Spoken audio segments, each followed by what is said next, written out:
The words hit me like a sledgehammer to the chest. I'm the boss here because I provide for this family. My money, my rules, and you'll listen to me. I looked up from my laptop where I'd been reviewing code for the latest security patch. Mimi stood in our kitchen doorway, her perfectly manicured hands on her hips, designer workout clothes clinging to her frame. The same frame that had been spending more time at the gym lately. The same frame that belonged to my wife of 3 years. Okay, I said quietly. That single word would change everything, though she didn't know it yet. Neither did I, really. But something cold settled in my chest as I watched her strut back to the living room, already scrolling through her phone. Elliot Harris, software developer, methodical problem solver. That's who I'd always been. When systems broke, I fixed them. When code had bugs, I debugged them. When relationships had issues, well, I was about to find out what happened when you applied logical thinking to marital problems. The rent was due in 2 weeks. $1,500. My contribution, $900. Her parents' monthly assistance that kept them in their assisted living facility. $400 from my account, automatically transferred every month for the past 2 years. Little Emma's daycare. $250 weekly, split between us, though my split had somehow become the full amount months ago. I opened my banking app and started making changes. The automated rent payment? Adjusted to reflect only my portion. The monthly transfer to her parents? Cancelled. Emma's daycare autopay? Modified to exactly half. Okay, I whispered again to the empty kitchen. 3 days later, Mimi's Instagram story showed her having lunch with Derek Warren. I knew the name because she'd mentioned him constantly for weeks. Her client, the fitness influencer with the perfect abs and the brain of a gym sock. The photo showed them sharing an appetizer, his hand casually resting near hers on the table. The caption read, "Business lunch with my favorite client. #blessed, #workperks. I screenshotted it, filed it away in a folder I'd created called Documentation. Software development teaches you to look for patterns. Unusual behavior in code usually means something's wrong. The same principle applied to marriages, apparently. Pattern recognition, late nights at client meetings, new workout clothes, secretive phone calls, sudden interest in her appearance after years of comfortable complacency. The next screenshot came 2 days later, a gym selfie with Derek behind her, his hands on her shoulders as she posed. Workout buddies. Getting stronger every day. #gains, #motivated. I saved that one too. Friday evening, I found her in the bedroom, trying on a new dress I'd never seen before. Where'd you get that? I asked. Oh, this old thing? I've had it forever, she said, not meeting my eyes. The tags were still attached. I could see them hanging from the armpit as she twisted in front of the mirror. Looks expensive, I said. It wasn't. Besides, I make good money now. I can afford nice things. Sure you can. She finally looked at me, her expression shifting to that familiar, condescending smile. Elliot, honey, you worry too much about money. I've got everything handled. I nodded. I know you do. You're the boss, remember? Monday morning brought the first consequence of my adjustments. Mimi stood in the kitchen, phone pressed to her ear, her voice tight with stress. Mom, I know. I know I'm late on the payment. Something happened with the bank transfer. I'll figure it out. She hung up and turned to me.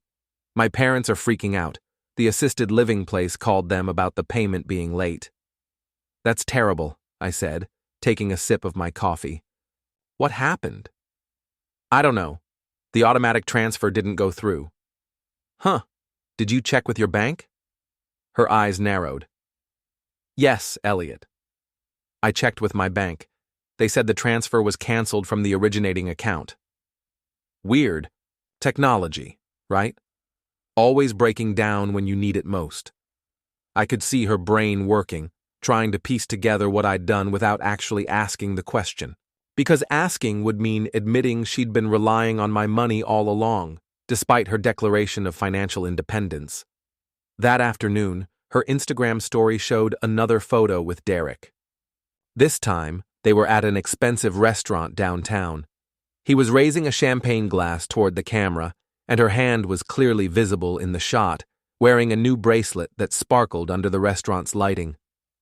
The caption made my mind run cold. Celebrating new beginnings.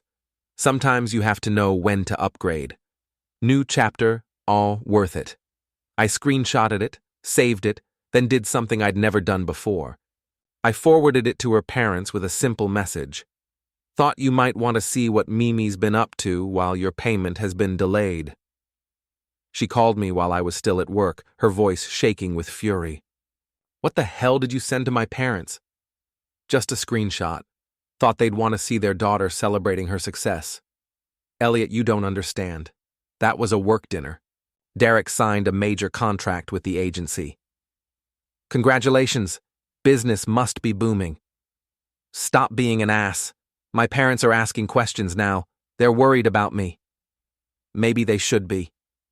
The line went quiet for several seconds. When she spoke again, her voice was different, smaller. What's that supposed to mean? It means exactly what you think it means, Mimi. You're being paranoid and vindictive. I told you that post was for work. Sure it was. I'm coming home. We need to talk. I hung up without responding. An hour later, I was sitting in Elizabeth Jansen's law office downtown. Liz had handled my sister's divorce 2 years earlier, and I'd kept her card in my wallet just in case. Turns out, just in case had arrived. So, you want to know about post-nuptial agreements and asset protection? Liz said, reviewing the notes she'd taken during our conversation. I want to know my options. Well, the good news is you don't have children together, which simplifies things considerably. The bad news is you've been married long enough that she might have claim to some of your assets, depending on how they're structured. And if I wanted to expedite the process? Liz raised an eyebrow. You mean if you wanted to file for divorce? Hypothetically. Hypothetically, you'd want to document everything.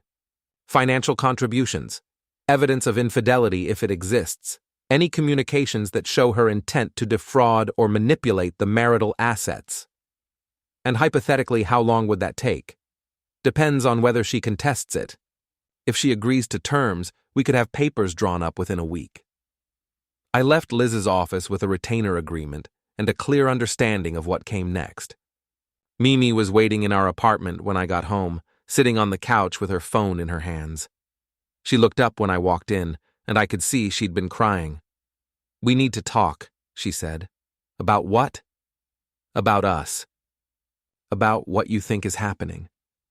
I sat down across from her, maintaining distance. What do I think is happening? You think I'm cheating. Are you? The question hung in the air between us like smoke. She opened her mouth, closed it, then opened it again. It's complicated. No, Mimi. It's actually very simple. Yes or no. I haven't done anything physical with him. But you want to. She didn't answer, which was answer enough. How long? I asked. How long what? How long have you been planning to leave me for him? Her composure cracked completely then. It's not like that. It just happened. We connected. He understands me in ways that you don't. I see. And this connection, it's worth throwing away 3 years of marriage? You don't get it, Elliot. You never did. I need someone who appreciates what I bring to the table, someone who sees my potential. Your potential to what? Destroy everything we've built together?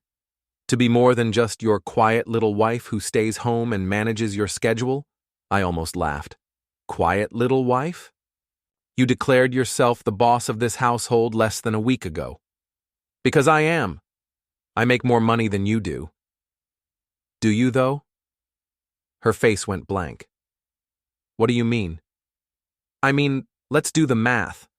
Your salary after taxes is about $68,000.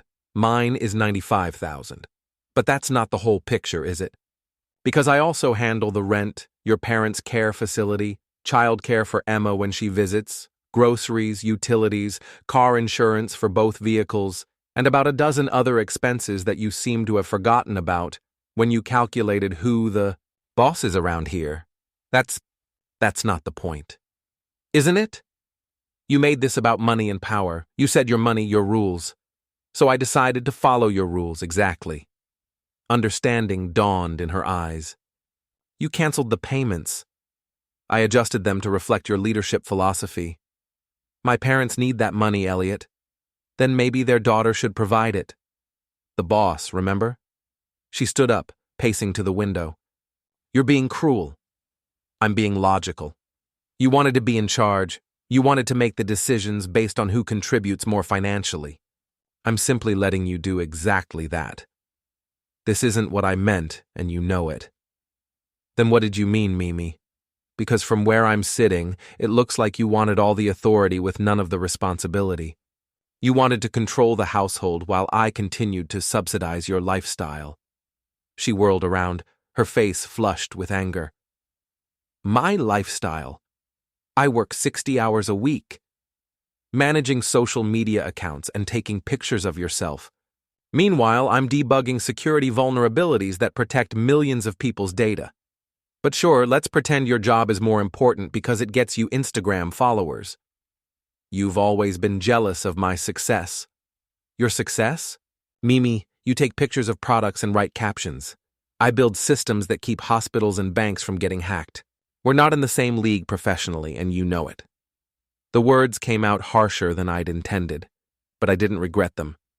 3 years of biting my tongue, of nodding along while she described her career like she was running Fortune 500 companies instead of convincing people to buy protein powder. I want you out, she said quietly. This is my apartment. I signed the lease. Then I'll leave. Good. Your stuff is already packed. Her jaw dropped. What? I spent the afternoon packing your things. The boxes are in the bedroom. I figured you'd want to move in with Derek anyway, since you're celebrating new beginnings and upgrading. You can't just kick me out. I'm not kicking you out. I'm accepting your resignation from our marriage. That's not how this works, Elliot. I pulled out my phone and showed her the divorce papers I'd had Liz email to me. Actually, it is. I'm filing tomorrow morning. You can contest it if you want, but I've got documentation of your affair, evidence of your financial manipulation, and witness testimony about your abandonment of marital responsibilities. Her face went white. Witness testimony. Your parents were very talkative when I called to explain why their payments stopped. Turns out they had a lot to say about their daughter's recent behavior and her new friend. She sank back onto the couch, the fight going out of her completely. This isn't happening, she whispered. It's already happened. You made the choice when you decided to upgrade. I'm just making it official. The next 3 weeks passed in a blur of legal paperwork and cold efficiency. Mimi moved in with Derek, just as I'd predicted. She contested the divorce initially, but when Liz presented her lawyer with our evidence, she changed her tune quickly. The financial reality hit her hard. Without my contributions, she couldn't maintain her lifestyle. Her parents had to move to a less expensive facility. Her car payments, which I'd been covering under the guise of helping out, went into default. But the real comeuppance came when Derek's true nature revealed itself. I was grabbing coffee near my office when I spotted them through the window of an upscale restaurant. They were arguing, her face red with emotion while he looked bored and distracted, scrolling through his phone even as she gestured frantically. I couldn't hear the conversation, but I could read her lips well enough. You promised. His response was a shrug. 2 days later, her Instagram went dark. No posts, no stories, nothing. The woman who documented every meal and every workout suddenly had nothing to share with the world. I found out why when she called me at work, her voice broken and small. Elliot, can we talk? We're divorced, Mimi. We talked enough. Please, I made a mistake. Several of them. Derek, he's not who I thought he was. No kidding. He was just using me for content, for his social media. He wanted a relationship manager, not a girlfriend. I could have said I told you so. I could have pointed out that any idiot could have seen this coming from a mile away. Instead, I said nothing. I lost everything, she continued. My job, my apartment, my dignity. My parents barely speak to me. I'm sorry to hear that. Are you, though? The question caught me off guard. Was I sorry? Part of me felt satisfied that she'd gotten exactly what she deserved. But another part, the part that had loved her once upon a time, felt something that might have been pity. Yeah, I said finally. I am. Is there any chance? Could we try again? I know I messed up, but I learned from it. I know what I had now. No. Elliot, please. I love you. You love the idea of stability. You love having someone to fall back on when your upgrades don't work out. But you don't love me, Mimi. You never did. That's not true. It is true, and even if it wasn't, it doesn't matter anymore. I'm done being your backup plan. So that's it? 3 years of marriage and you won't even try to work things out? You didn't want to work things out when you were celebrating your upgrade with another man. You wanted to work things out when you realized that upgrade was a downgrade. She was crying now. I could hear it in her voice. I was stupid. I was selfish and stupid, and I threw away the best thing in my life. Yes, you did. Please don't hang up. Goodbye, Mimi. I ended the call and blocked her number. 6 months later, I was a different man. Not bitter exactly, but clearer about what I wanted and what I wouldn't accept. The divorce had been finalized. Mimi got nothing beyond her personal possessions, which seemed fair considering she'd brought nothing to the marriage except drama and debt. I kept the apartment, got a promotion at work, and started dating again. Nothing serious yet, but I was no longer the man who'd accept being told he wasn't good enough by someone who needed his money to survive. My sister called one evening while I was cooking dinner. "Did you see Mimi's Facebook post?" she asked. "I blocked her on everything months ago. She's engaged." I paused, spatula in hand. "To Derek?" "No, some older guy. Looks like he's got money. Posted pictures of a big ring and a fancy restaurant." "Good for her." "That's it? Good for her? What else is there to say?" "I don't know.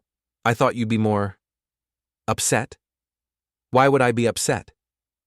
"She found someone else to support her lifestyle." "Problem solved." "You really don't care anymore?"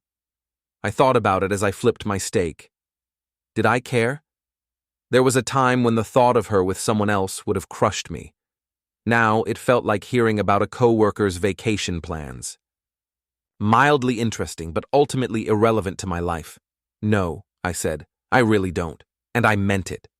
The woman who'd declared herself the boss of our household, who'd demanded respect while giving none, who'd thrown away a marriage for an Instagram-worthy relationship, was someone else's problem now. Some other man could pay for her dinners and listen to her complain about how the world didn't appreciate her enough. I finished cooking my dinner, opened a good bottle of wine, and settled in to watch a movie. Alone, but not lonely. Content, but not complacent. For the first time in years, I was exactly where I wanted to be. 3 days later, I got a text from an unknown number. "I heard about your divorce. I'm sorry things didn't work out with Mimi." It was from Dr. Miranda Holt, a therapist I'd seen briefly during the worst part of the divorce proceedings. I'd stopped going after a few sessions, feeling like I'd processed what I needed to process. "Thanks," I texted back. "I'm doing well. I'm glad to hear it. You seemed to have a good handle on the situation when we last spoke. Turns out logical thinking works on personal problems too. The best revenge is living well, as they say." I smiled as I typed my response. Actually, the best revenge is letting someone else deal with their problems. She sent back a laughing emoji. That evening, I deleted the conversation and put my phone away. I had code to review, a life to live, and absolutely no interest in looking backward. Mimi had wanted to be the boss. She'd gotten her wish, just not in the way she'd expected. Now she was someone else's boss, someone else's responsibility, someone else's problem to solve. And I was free,